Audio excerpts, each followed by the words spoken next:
Hello. Hello.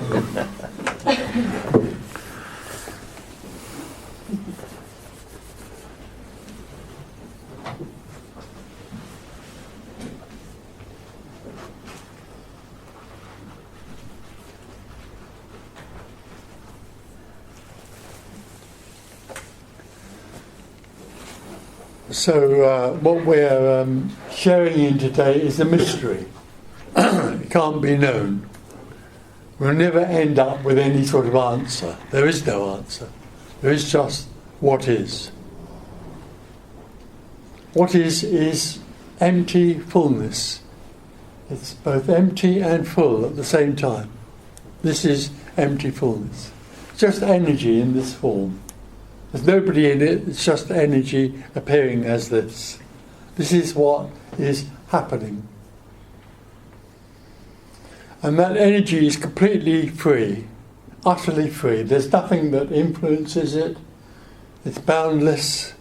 And what's the freedom of it is that it's completely without any purpose or meaning at all.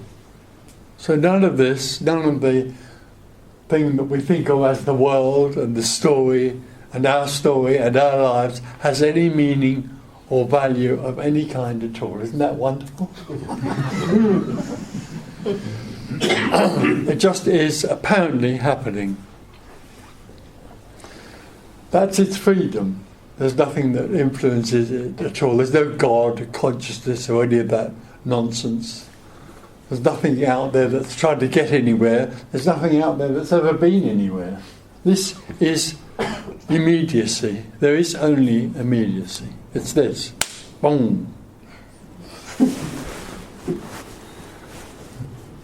The freedom of that energy is wonderful, joyful. Also, however, because it's free, it can also appear to be limited. So that limited energy has a sense of contraction about it, as though there's a boundless free energy, and that energy can also appear to be limited and contracted. That's the creativity of it. That's the wonder of it. It can be anything. For the tiny child, when it's born, after it's born, the human child is born, there can be a sudden sense of contraction in the body. Say a year after the child is born, there can be a sudden sense of contraction.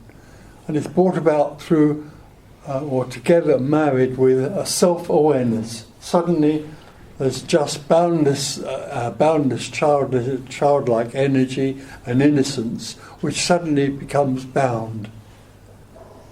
And feels as though it feels in the body as though there's a sudden centre of energy there, whereas that energy was completely free. Suddenly there's a contracted sense of something in there, and as the child grows, that something in there, that awareness of something in there, becomes an awareness of the self. So self-consciousness arises in the tiny child and grows. As it grows, so that self-consciousness grows. And then it meets other people, it meets its mother and its father and so on. And it starts to take on the identity of a person. It feels as though there is something here that's a self, a centre. And as it grows, it meets lots of other people who seem to live in that sense of self, individuality. And it becomes convinced that it's an individual. I am an individual. The other thing that energetically is felt is I am real. I am a real person, and I live in a real body, and I live in a real world with other people who are also real, and I also have a real story. This is my story.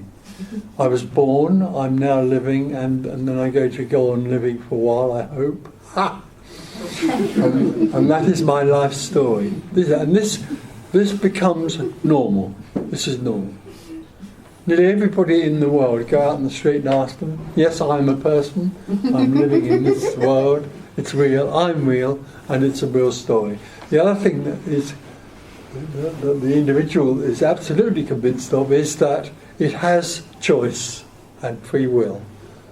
It begins to grow and learn that apparently it seems as though it has a choice, and it then thinks that it has a choice about making its life, its story, good, having better experiences of its story and its experience of itself and other people. So this is how it grows up, and this is how most people live in the world and see it as a normal way of living. There's a sense of, for some people, quite a lot of people, more than we think, there's a sense that there's something missing or not fulfilling in that life. And for some people, they try to find out the reason. A lot of people try to make their lives better and better through any means they can so that they experience things in a good way. But for some people, that gathering in of experience to feel good about themselves is never completely satisfying, so they seek something deeper. Let's call it fulfillment. Doesn't matter. Self-fulfillment. And they seek for that self-fulfillment in the same way that they experience everything else. They live in a subject-object experience. I'm the subject, the object is out there in the world, in the story, in other people, in whatever. And therefore, everything is objectified. Everything is turned into a something. So then when they decide, when they grow up or whatever, that they want to find fulfillment, self-fulfillment, they also turn that into a something they can have.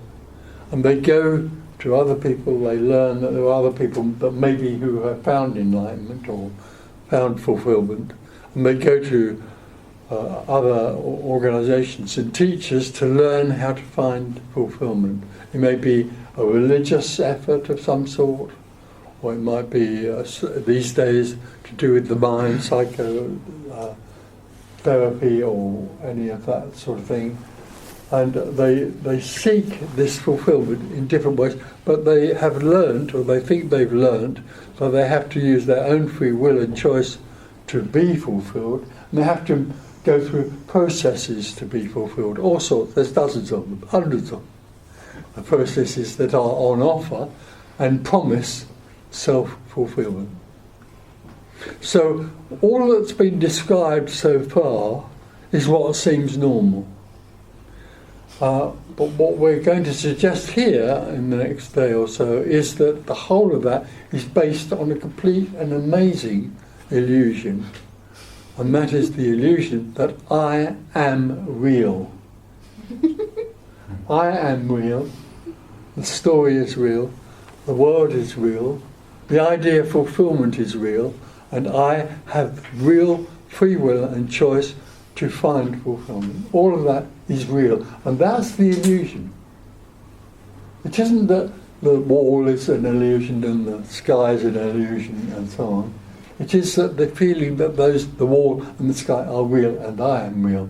It's the feeling of being real that creates the illusion and creates the desire. And also creates strange voices.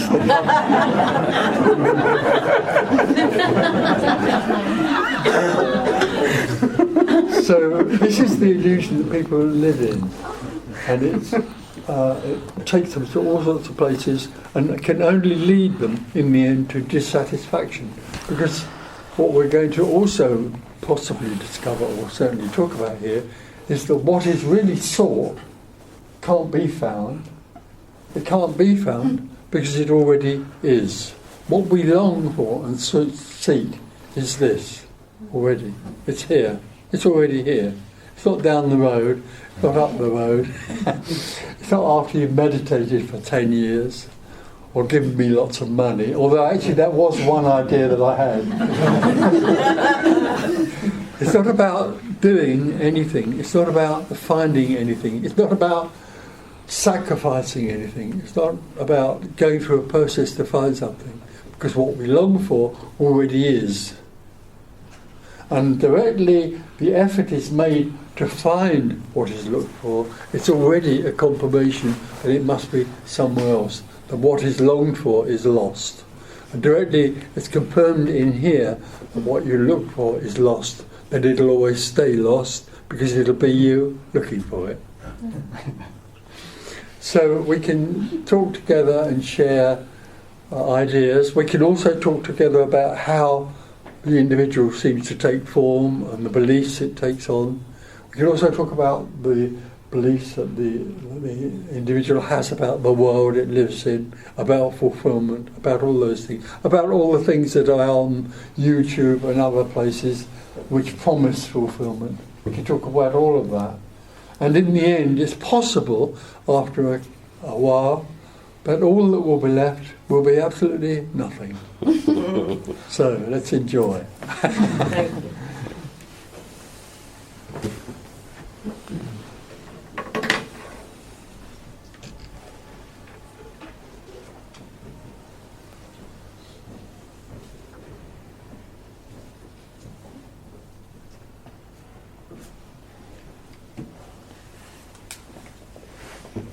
There's some people outside, I think.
can feel it.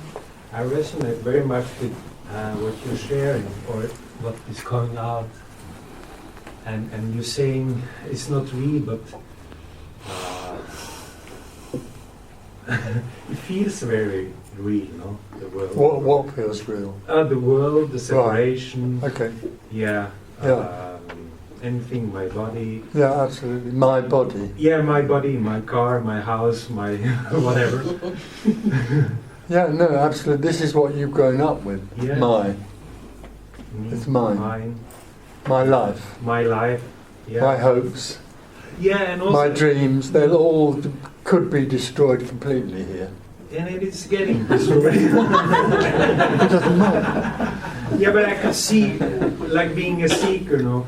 I had for many years you have kind of a goal, no, or a mission, or something to accomplish, and then that creates somehow energy and a drive, no. But even though I resonate very much with what is happening here, yeah, it doesn't create this drive. No, well it won't. You'll die. This is about you dying. So nothing's going to be created. Everything is going to be lost. Really. When everything is lost, there's nothing left. And then but the everything isn't anybody's. There isn't anybody to have everything. There is only everything. It's completely incomprehensible. It's awful. Yeah. This is the worst place for a seeker to be.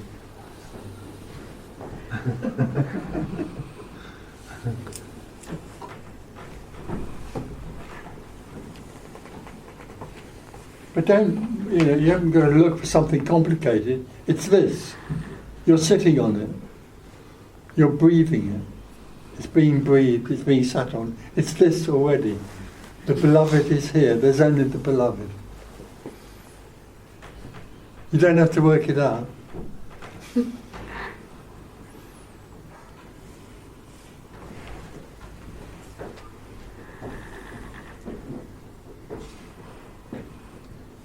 You're simply looking for an innocence that you feel you've lost. It's an innocence.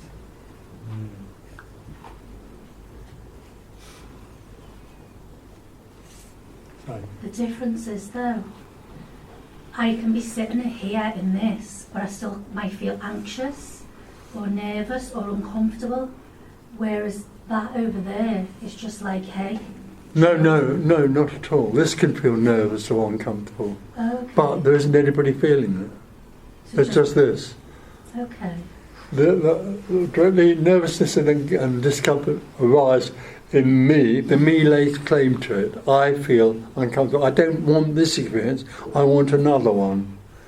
Better than this one. Or the individual feels vulnerable because of... Well, it doesn't matter what they feel. What they want to do is find a better experience. Yeah. For this, there isn't anything looking for a better experience. There is only this. Whether you call it discomfort, comfort, or whatever, it is what it is, and there's nobody in it at all. That's all there is. I did say this is about immediacy. There isn't anybody in it, experiencing it. It's just what's apparently happening.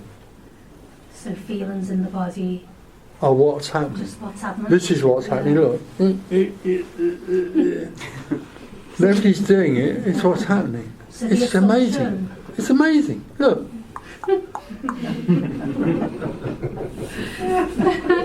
So the assumption that... And there isn't anything, there's no need to do anything with it. It's completely and utterly fulfilling already. Not for anyone, it's just fulfilling because it is all there is.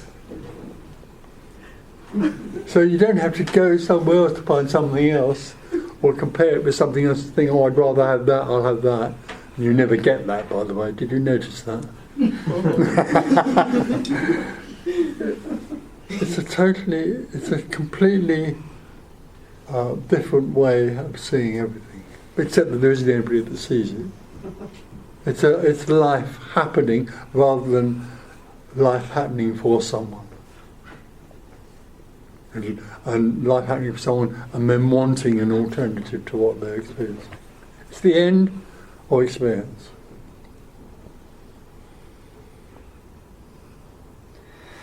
So, me is kind of a little add-on that cleans everything constantly and creates a gap. It's a bit of software that's been added on. It's completely and utterly useless. But yet, it seems that the whole world is driven by that. Totally, isn't that amazing? But the wonderful news I have for you is that there isn't a whole world. I know that you've grown up, and I did that when I was Tony Parsons, believing there's a world full of 7 or 8 billion people all walking around doing very important things, not very well or very well. But actually, it's an appearance. It's simply a utterly meaningless appearance. It's just an appearance. There isn't a world out there. It's not real. It only appears to be real. And because the whole, what you think of as the whole world, 7 or 8 billion people, believe in the illusion of them being real and in a real story, then you believe it also. I'm suggesting you don't believe it. I'm suggesting there's something else. Frightening and amazing, in which the whole of society that we think is so important just simply collapses. And all its values, all its ethics, all its morals fall down the same hole with it. The problem is, I can feel how I'm making this into something constantly. There you are, You're making, even here now, you have to make what's being talked about into a something that you can have. I get it.